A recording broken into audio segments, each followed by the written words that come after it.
오늘은 시와 함께하는 예배인데 제가 광고를 했는데 여러분들이 많이 또 보내주셨습니다. 예, 또 성원에 감사드리며 이런저런 바쁜 일로 못 보내신 분은 혹시 또 보내시면 제가 선물 드릴게요. 이미 보내신 분들은 제가 선물을 준비해서 전달, 오늘 말고 다음 주에 전달하도록 하겠습니다. 그래서 삼행시를 이렇게 보내주신 분들 이렇게 감사의 마음으로 제가 오늘 발표를 하도록 하겠습니다. 제가 읽을게요. 첫 번째 우리 김세윤 청년이 보냈습니다. 삼행시 재밌게 보냈는데, 자, 성탄절로 했는데 여러분들이 한번 운을 띄워주시면 제가 하겠습니다. 시작. 성찬시계 탐빵은 절대 안 돼. 아, 그렇죠. 탐빵을 먹으면 안 되겠죠. 예.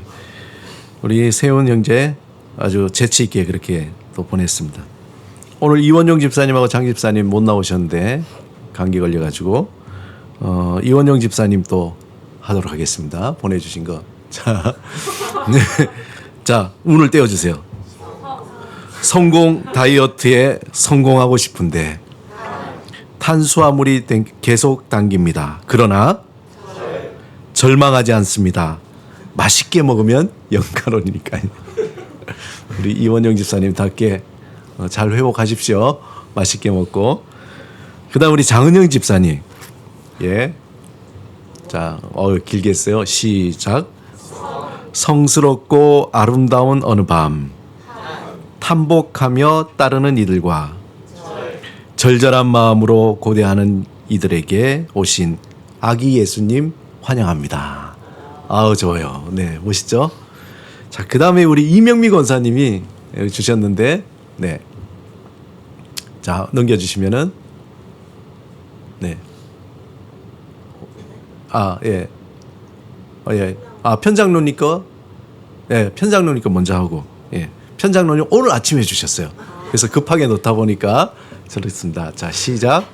자, 성스러운 날 예수님께서 탄생하신 날 만물이 아기 예수님께 절함으로 하늘에는 영광이요 땅에서는 평화가 넘치는 참으로 귀한 날. 아유, 멋지게 잘 지었습니다. 아, 다들 대단하신 것 같아요. 그죠? 자, 그러면 이제 이명미 권사님. 예. 자, 긴 것 같은데 이게 설명이 있어서 그래요. 자, 일단은 큰 글자만 읽겠습니다. 시작. 성탄절 노래 중에 탄일종이라는 동요가 있는데 절대적인 원조 K 캐롤송인 거죠. 왜 그러냐면 이제 설명이 있어요. 그 설명이 뭐냐면은 저도 이걸 보고 깜짝 놀랐어요. 탄일종이 땡땡땡 은은하게 들린다. 아세요? 네, 그 노래가 저는 외국곡인 줄 알았는데 우리나라 분이 지으시더라고요. 그러니까 1952년에 성탄절을 맞아 교회학교에서 독창을 맡게 된 이들을 위해서 작곡가 장수철 박사님, 이분이 우리가 주는 나를 기르시는 목자, 그거 맞죠? 예, 그 노래 지으신 분인데 이분의 부인인 최봉춘 여사님이 작사하시고 우리 장수철 박사님이 작곡하신 노래, 이게 이제 탄일종이라는 게. 이후에 이게 세계 여러 곳에 번역이 됐어요. 오히려 진짜 K 캐롤성인 거죠. 우리가 작곡하고 해외로 수출하게 된 거죠. 번역이 돼서 지금 여러 나라에서 불리고 있다는 거죠. 그래서 제가 한번 찾아보니까 그 일기가 있더라고요. 그분이 쓰신. 한번 넘겨주시면은 거기 보면은 그 일기 속에 거기에 탄일종이라는 동료를 이렇게 쓰시고 그 옆에 또 일기는 1955년에 아마 미국에 가셔가지고 그 일기를 쓰신 것 같아요. 그래서 누가 내 곡을 번역했다 하고 그렇게 하신 겁니다. 오늘 또 이렇게 성탄절 삼행시를 통해서 역사적인 아주 숨겨진 이야기를 또 알게 돼서 너무나 좋습니다. 그리고 우리 백 목사님은 3개나 보내주셨어요. 네, 너무 좋아요. 사실은 어제 강덕원 집사가 자기는 AI 챗보트한테 챗 GPT한테 물어가지고 보내준다는데 안 보내줬어요. 그냥 다음 주에 보내주면은 저희 강 집사님 보고 있죠? 기다릴게요. 다음 주에 지금 온라인으로 예배 드릴 텐데. 예, 그러면은 자, 백 목사님 세계 우리 한번 읊어주세요. 시작. 성경의 예언대로 아기 예수는 탄식과 신음 그득한 세상에 절대적 구원과 희망으로 오셨네. 예, 또 한 번 더 시작. 성스럽기에는 지독히 인간적인 탄성을 자아내기엔 몹시도 누추했던 절망에서 구원을 단숨에 이루신 아기 예수의 탄생이요. 와, 멋있습니다. 마지막 시작. 성탄의 종소리는 들리지 않습니다. 탄생의 신비는 가리워졌습니다. 그러나 우리 예수를 사랑하는 이들 안에 절제된 몸짓으로 생명의 환희를 흘려보냅니다. 오늘 이렇게 다 보내신 분들 함께 우리 감사의 박수. 예. 소중한 선물을 보내드리도록 하겠습니다. 그냥 하나로 칠게. 크기를 좀 큰 거를 드릴게요. 예, 예. 아니 근데 다들 뭐 필력이 다 뛰어나신 것 같아요. 세윤이는 세윤이대로 성찬식의 탐방은 절대 안 돼. 예. 멋있습니다. 성탄절 맞이해서 우리가 간단하게 이렇게 시를 또 삼행시를 지어봤는데 아마 뭐 안 쓰신 분들은 왜냐하면 이게 성자는 괜찮은데 탄자 절자로 이렇게 삼행시 하기가 쉽지 않더라고요. 이게 뭐 금방 나오진 않은데 만약에 보내시는 분이 없었으면 제가 즉석으로 한번 좀 하려고 그랬는데 또 보내신 분 계셔서 또 이걸로 대신하겠습니다. 저는 오늘 성탄 추천시를 여러분에게 하나 소개해 드리는데 뭐 오래된 시인이죠. 박두진 시인 워낙 아주 신실하신 기독교 시인이시기도 한데 아기 예수 나심이라는 이 시를 여러분과 먼저 함께 읽도록 하겠습니다. 아기 예수 나심. 오늘도 아기는 오시네. 눈이 내리는 마을에 오시네. 우리들 오늘 누구나 스스로의 삶의 의미, 스스로가 모르는 흔들리는 믿음과 불확실한 소망, 사람이 그 말씀대로 사랑할 줄 모름으로 불행한 이 시대, 어둡고 외로운 쓸쓸한 한 영혼을 위해서 오시네. 오늘도 아기는 오시네. 눈이 내리는 마을에 오시네. 우리들 오늘 이 세계, 눌린 자와 갇힌 자, 빈곤과 질병과 무지에 시달리는 자, 심령이 가난하고 애통하는 자, 진리와 그 의를 위해 피 흘리는 자, 마음이 청결하고 화평케 하는 자를 위해 오시네. 오늘도 아기는 오시네. 눈이 내리는 마을에 오시네. 그 십자가, 우리 위에 못 박히신 나무 틀의 고난, 사랑이신 피 흘림의 영원하신 승리, 죽음의 그 심연에서 부활하신 승리, 성자 예수 그리스도 우리들의 구세주, 베들레헴 말구유에 오늘 오시네. 아주 맑은 시잖아요.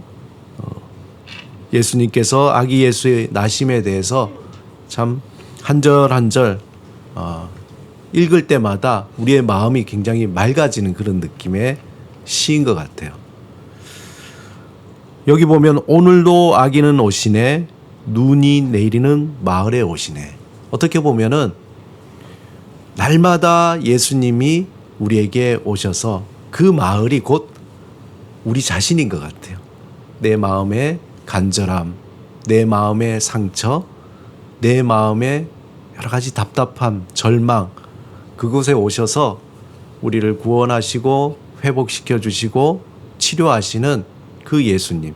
우리가 12월 25일 하루라고 하지만 어떻게 보면은 우리가 매일매일 우리에게 찾아오시는 그 예수님을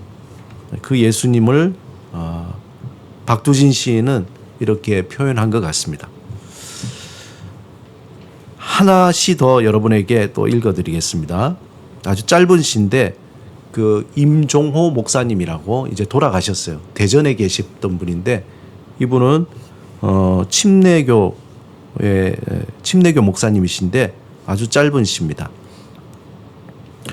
너무 어두워 길 못 찾고 아우성 소리로만 가득하던 땅에 주께서 빗대어 내리시다. 소리 없이 내리시다. 어떻게 보면 백 목사님 시하고 약간 느낌이 비슷한데 그죠? 예. 소리 없이 오신다는 이 그 구절이 저에게는 참 와닿았어요. 우리가 12월 25일 그러면 사실 굉장히 요란하고 세상은 더 상업화되고 어떤 이 크리스마스에 대한 이걸 어떻게든지 이용해서 뭔가 경제적인 이익을 추구하려고 하는데 사실 예수님이 이 땅에 오실 때에 아무도 몰랐잖아요. 그 베들레헴 그때에는. 지금이야 뭐 우리가 크리스마스 그러지만 실제로 그때에 아무도 몰랐죠. 그냥 아주 소수 목자들과 동방박사 그렇게만 알았던 그러한 날. 아주 소리 없이 오시는. 왜 소리 없이 왔을까? 왜 소리 없이 왔을까? 이런 생각도 하게 됩니다. 아우성 소리만 가득하던 우리 이 세상에 빛이 되셔서 소리 없이 오셨다는 거예요. 빛은 어떤 소리를 없잖아요. 우리에게 밝혀주신 그 빛 대신 예수 그리스도께서 우리에게 조용히 다가오셔서 우리의 어둠을 밝히시고 우리의 절망을 밝히시고 우리의 상처를 치유하시는 그 주님. 오늘 우리가 삼행시도 또 나누고 또 짧은 2개의 시도 우리가 함께 나눴는데 성탄절이 되면은 늘 반복되고 또 의뢰의 우리가 생각하는 그러한 크리스마스 그 기다림이지만 우리가 한 번 더 이러한 시라는 어떤 형식 우리 삶의 그 언어를 통해서 여러분들 개인적으로 한번 돌아가셔서 한번 생각해 보시면 좋을 것 같아요. 성탄절이라는 그 의미가 나에게는 어떤 의미인지 우리가 스며들도록 차분하게 한번 생각해 보는 그런 시간이 되었으면 합니다. 이렇게 하고 설교 마치면 좋겠죠. 조금만 더 하고 마치도록 하겠습니다. 예수님이 태어난 지 8일 만에 이제 유대인들이 다 아기가 그렇듯이 할례를 받고 난 뒤에 그리고 정결 의식이라고 32일 후에 모세의 정결 의식이 있어요. 그래서 그때 마리아와 요셉이 아기 예수를 안고 성전에 들어가게 됩니다. 이때 누가복음 오늘 누가복음 2장 25절에서 37절에 보면은 이런 구절이 있습니다. 우리 함께 읽어보도록 하겠습니다. 시작. 예루살렘에 시므온이라 하는 사람이 있으니 이 사람은 의롭고 경건하여 이스라엘의 위로를 기다리는 자라. 성령이 그 위에 계시더라. 그가 주의 그리스도를 보기 전에는 죽지 아니하리라. 성령의 지시를 받았더니 성령의 감동으로 성전에 들어가매 마침 부모가 율법의 관례대로 행하고자 하여 그 아기 예수를 데리고 오는지라. 이 장면에서 아기 예수를 낳은 마리아와 요셉은 성전에서 한 노인을 만나게 되는데 그 노인의 이름이 시므온이라. 시몬. 그런데 이 사람에 대해서 성경에서는 뭐 구체적으로 그렇게 설명이 많지 않습니다. 단지 25절에 보니까 이 사람은 의롭다. 그리고 경건하다. 또 이스라엘의 위로를 기다리는 자다. 요것만 나타나고 있어요. 그리고 성령님이 그 위에 계신다. 여러분 시몬이라는 이름은 유대 이스라엘은 굉장히 흔한 이름입니다. 예수라는 이름도 굉장히 흔한 이름이에요. 그런데 그의 이름과 달리 그의 삶은 흔하지 않는 삶이라는 것을 25절의 그 구절을 통해서 알 수 있습니다. 그 첫 번째 이 노인에 대해서 의롭다 경건하다 그랬어요. 여러분 의롭다는 게 뭡니까? 하나님 앞에서 아주 바른 삶이죠. 그 신앙대로 말씀대로 그렇게 사는 삶. 경건하다는 건 뭡니까? 말 그대로 하나님을 두려워함. 그리고 하나님 앞에서 그렇게 살아가는 그러한 삶이 경건한 사람. 한마디로 누가 봐도 이 시므온은 그냥 이름은 평범하지만 그의 삶은 평범하지 않은 그러한 굉장히 경건한 사람이라는 것을 사람들이 다 알고 있었다는 거예요. 특별히 본문에 성령이 그 위에 계시더라. 하나님의 영이 계셨다는 거예요. 그분을 볼 때마다 시므온이 성전에 이렇게 있는데 그냥 노숙자도 아니고 그냥 평범한 사람이 아닌 누가 봐도 그 사람은 굉장히 하나님의 사람으로 경건하고 의롭고 하나님의 영이 함께하는 사람이라는 것을 다 알 수 있는 그런 사람입니다. 그냥 이렇게 외모로 봐도 그의 삶을 봐도 그렇다는 거예요. 이 말은 그가 하는 행동은 단지 인간적인 행동이 아니라 하나님의 영에 이끌려서 행동하고 또 그만큼 그에게 영적인 권위와 진정성이 있다는 거예요. 그래서 시므온이라는 사람은 직책이 제사장도 아니었어요. 그 앞에 제사장이란 말이 없죠. 또 학자도 아니에요. 또 율법사도 아닙니다. 그냥 아주 평범한 사람이었어요. 사회적인 어떤 신분에 대한 설명이 없었기 때문에. 하지만 그는 많은 사람으로부터 의롭고 경건하며 성령의 인도하심을 받은 사람으로 평가받는 거예요. 그런데 그 사람이 딱 한 가지 그가 소원하는 게 하나 있어요. 그가 그렇게 경건하게 그리고 또 의롭게 영적으로 그래 충만한 사람이 그 사람이 어떤 권력을 요구하거나 뭐 재물을 요구하거나 사람들에게 뭐 다른 걸 요구하는 것이 아니었어요. 그는 사람들에게 원하는 것도 없고 그는 꼭 한 가지 소망이 있었는데 그리고 사명이 있었는데 그 소망과 사명은 26절에 보면은 주의 그리스도를 보기 전에는 죽지 않은 그러한 사명이 그에게 있었던 거예요. 단지 참 하나님께서 너는 메시아 그리스도를 보기 전까지는 죽지 않을 거라는 거예요. 그 얘기 뭡니까? 메시아를 봐야 비로소 그의 죽음에 이를 수 있다는 겁니다. 본문에 보면은 이스라엘의 위로라 그랬어요. 이스라엘의 위로.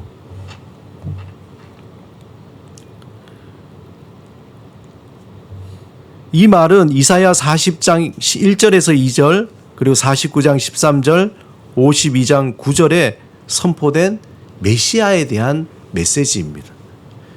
그래서 시므온은 평생 하나님의 위로 메시아가 오기를 기다렸던 그런 사람이었어요. 그분이 오시면은 어떠냐? 이스라엘의 그 억압과 그리고 고통과 슬픔과 눈물을 닦아주시는 그 위로자가 오셨구나. 그가 이제 알게 되는 거죠. 그의 사명은 단지 그거예요. 그냥 메시아가 오셨다는 것, 그것을 보기 위한 것이 그의 사명이었습니다. 시므온은 그래서 날마다 삶의 고통과 아픔 속에 신음하는 그 사람들의 소리를 들었습니다. 그리고 하나님이 어떻게 하면 이 사람들의 이 나라의 이 고통을 하나님께서 거두시겠습니까? 빨리 메시아를 보게 하옵소서 하는 것이 소망이었습니다. 그리고 하나님 앞에서 눈물로 하나님의 위로가 임하도록 아마 날마다 기도했을 겁니다.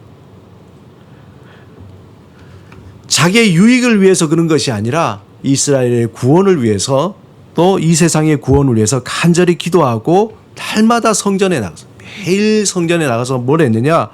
그는 오직 하나님 때에 하나님의 위로인 메시아가 오셔서 이 땅을 구원하시도록 기다렸습니다. 이것이 그가 죽을 수 있는 유일한 이유이기 때문에 부모님들이 내 눈에 흙이 들어가기 전에는 뭐 그런 표현이 있듯이 이 시므온은 메시아를 만나기 전에는 내가 죽을 수 없다. 그래서 아마 그는 성전에 정결의식을 치르러 오는 그 아기들을 날마다 봤을 거예요. 이 아이가 메시아인가? 이 아이가 메시아인가? 날마다 그 메시아가 오실 것을 고대하고 기다리고 또 기다리면서 그렇게 확인했을 거예요. 하루도 빠짐없이 날마다 성전에 들어오는 아이들을 주목했을 거예요.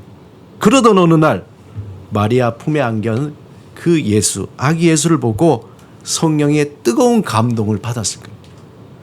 27절에 성령의 감동으로 성전에 들어가매 마침 부모가 율법의 관례대로 행하고자 하여 그 아기 예수를 데려오는지라. 시므온은 아기 예수를 보는 순간에 아마 심장이 멎었을 거예요. 바로 이분이시구나. 성령이 감동하시고 그 예수를 보게 된 거예요. 동시에 성령의 감동으로 그토록 기다렸던 하나님의 위로 메시아가 드디어 이 땅에 임하셨구나. 너무 기뻐서 어쩔 줄 몰라 했을 겁니다. 드디어 이 땅에 참된 위로와 그 구원을 주실 메시아가 오셨구나. 속으로 외치고 이렇게 고백했을 겁니다. 그 고백이 누가복음 2장 29절에서 32절에 나오는데 제가 읽어보겠습니다. 주제여 이제는 말씀대로 종을 평안히 놓아주시는도다. 내 눈이 주의 구원을 보았사오니 이는 만민 앞에 예비하신 것이요 이방을 비추는 빛이요 주의 백성 이스라엘의 영광이니이다. 시므온이 내 눈이 주의 구원을 봤다 그랬어요. 그리고 고백한 후에 날마다 성전에서 수많은 아이를 보면서 하나님께 이 아이입니까? 물었던 그 기나긴 시간이 이제 끝이 난 거예요. 이제 더 이상 안 물어도 되겠다. 메시아가 오셨구나. 그는 오랜 기다림 끝에 하나님의 위로가 되는 메시아가 이 땅에 오셨다는 그 기쁨과 소망으로 오랜 기다림에 이제 끝나고 자신의 소명을 다했다는 그 기쁨으로 맞이했을 겁니다. 오늘 누가복음 3장 23절 이렇게 시작합니다. 예수께서 가르치심을 시작하실 때에 30세쯤 되시니라. 사람들이 아는 대로 요셉의 아들이니 요셉의 위는 헬리오. 그렇게 쭉쭉쭉 올라가서 38절에 가서 뭐라고 되어 있냐면 그 위는 에노스요 그 위는 셋이요 그 위는 아담이요 그 위는 하나님이시라. 뭡니까? 예수님께서 하나님으로부터 내려오셨다는 걸 거꾸로 올라가는 거예요. 이와 반대로 마태복음 1장에는 반대의 족보가 나오죠.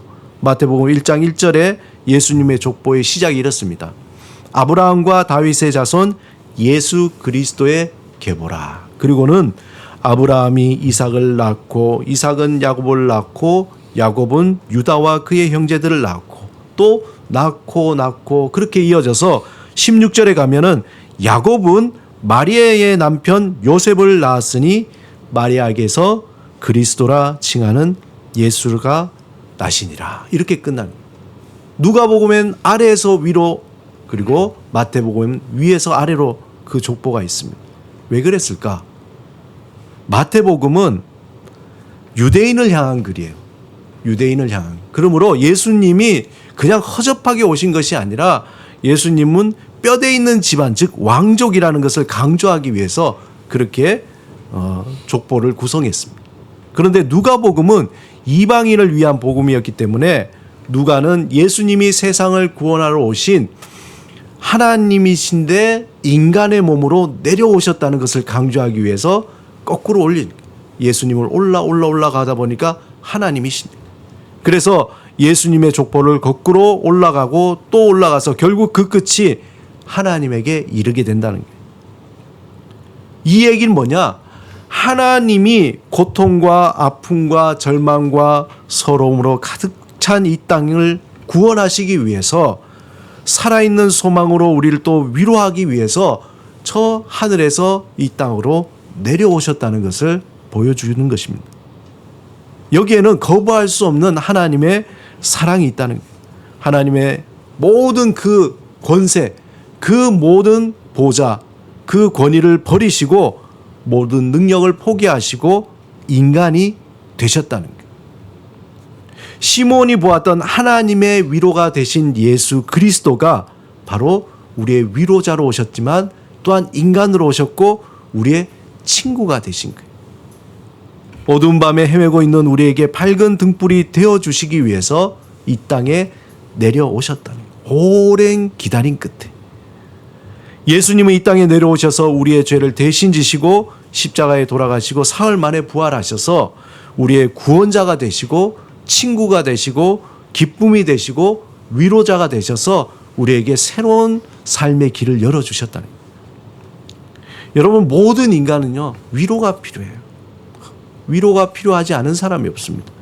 모든 사람은 또한 궁극적으로 하나님의 위로가 필요한 거예요. 오랜 기다림 끝에 하나님의 위로로 이 땅에 오신 예수 그리스도, 그 예수 그리스도를 기다리는 우린 대림절을 보내고 있습니다. 대림절이라는 게 뭡니까? 기다림이거든요. 그 위로가 되시는 예수 그리스도를 기다리는 그 시간, 이미 2000년 전에 이 땅에 오신 하나님의 위로, 그 위로가 우리와 함께합니다. 우리를 깊은 고통의 수렁에서 건지시고 멈출 수 없는 슬픔에서 눈물을 닦아주시고 삶의 무거운 짐과 두려움에서 자유케 하시는 위로의 하나님, 그 이름 예수가 우리와 함께 하신 거예요. 그래서 날마다 하나님이 내려주시는 그 위로를 우리가 충만히 우리가 누려야 됩니다.